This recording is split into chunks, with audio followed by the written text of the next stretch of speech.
Hello. In our previous modules, we have covered details about internships, about volunteer work, and about extracurriculars. The timing of all these activities are also something that should be factored into your roadmap for college planning when you are starting off in hopefully ninth grade. So, as I mentioned in my internship module, your summer is the time to do an internship for a minimum at least of 6 weeks to 10 weeks. The summer is also the time when you can take elective courses. And these courses can be paid or unpaid. So, as our partner NearPeer offers paid courses in terms of various classes, if you're having difficulty with and just want to get that extra push, you can take that tuition prep. Or there are a lot of unpaid classes as well. If you want to take and explore opportunities and say how to learn Python, for example, you can go to websites like Coursera and take free courses over there. So it is essentially the summer where you should be participating and undertaking these courses. Similarly, the summer, you might want to consider summer school during this period of time. And a key factor is local versus international summer school. So, many students think that international is our only option. We should be looking at the US, England, Malaysia to go for summer school. Not necessarily, not at all. Here in our Lahore, for instance, you have LUMs, which have summer school courses, which high school students can participate in. You have NCA, which have a lot of courses, which ninth graders onwards can participate in. So please have a look at the options around you and relate it to, once again, what you're interested in. This is the time to kind of take extra subjects and, delve deep into that particular area.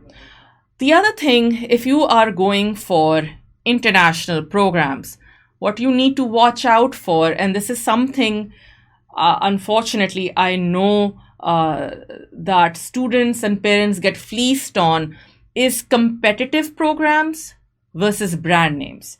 And something I want to bring to your attention.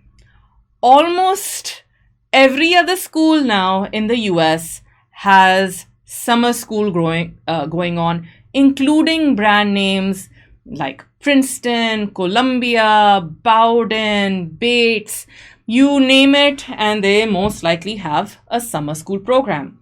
Now, many of these, in fact, I would say most of these, are what I call brand name programs.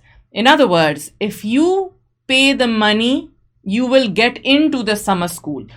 Often students think, if I am taking this course at Harvard, I am going to have a better chance of being accepted at Harvard.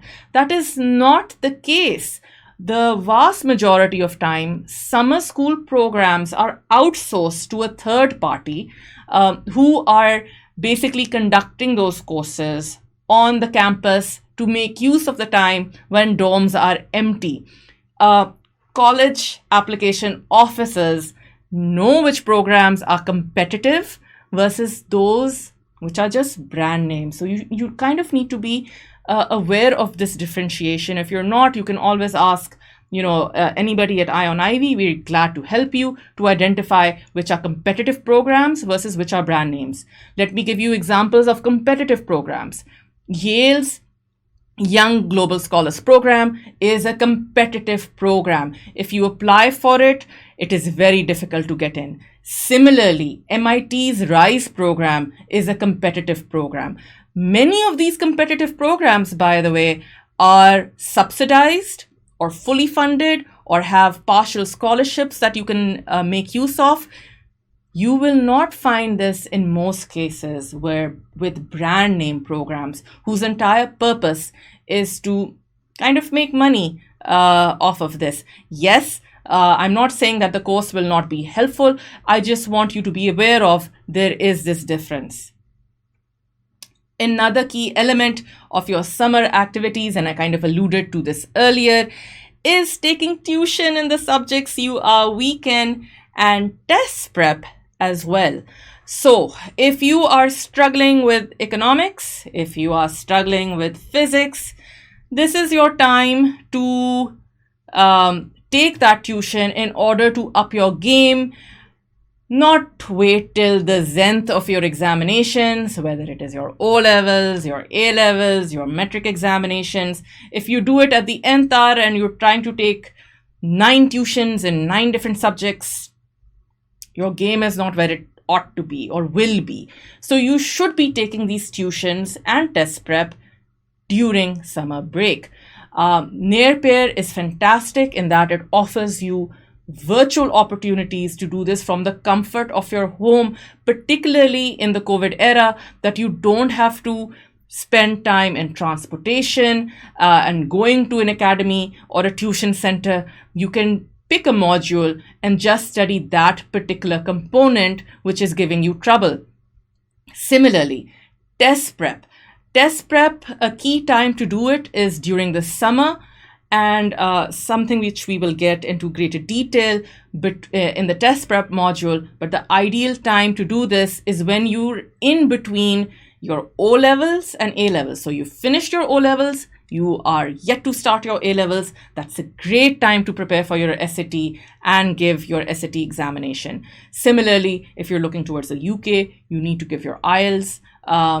You don't need the entire summer. You probably need a couple of weeks, but this is once again a good period of time to study and give those examinations rather than in the middle of the year while you are also taking classes full time, not to mention doing all of that wonderful extracurricular work that we mentioned in an earlier module. The winter, your winter break is a good time for going to weddings, an excellent time to do your volunteer work. And for those of you who are planning to choose fields like dental or medical, or you are unsure of whether this is the track you want to go down in, you're confused, you're saying, I might go towards computer science, I am also thinking about the humanities.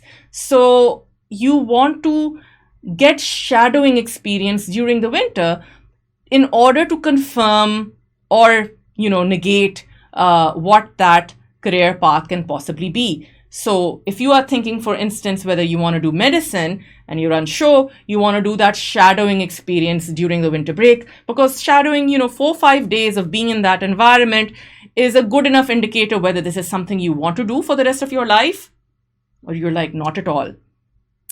Winter break is also an excellent time to participate in inter-school competitions.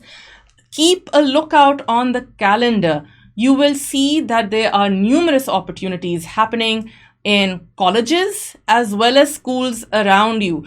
So this is the time when you should be either participating as an individual or in order to kind of build your team skills, participating in as part of a wider school team. The winter break also serves as a time to prep for competitions and programs for the remaining academic year. I mentioned competitions in the last module, and competitions are scattered throughout the academic year.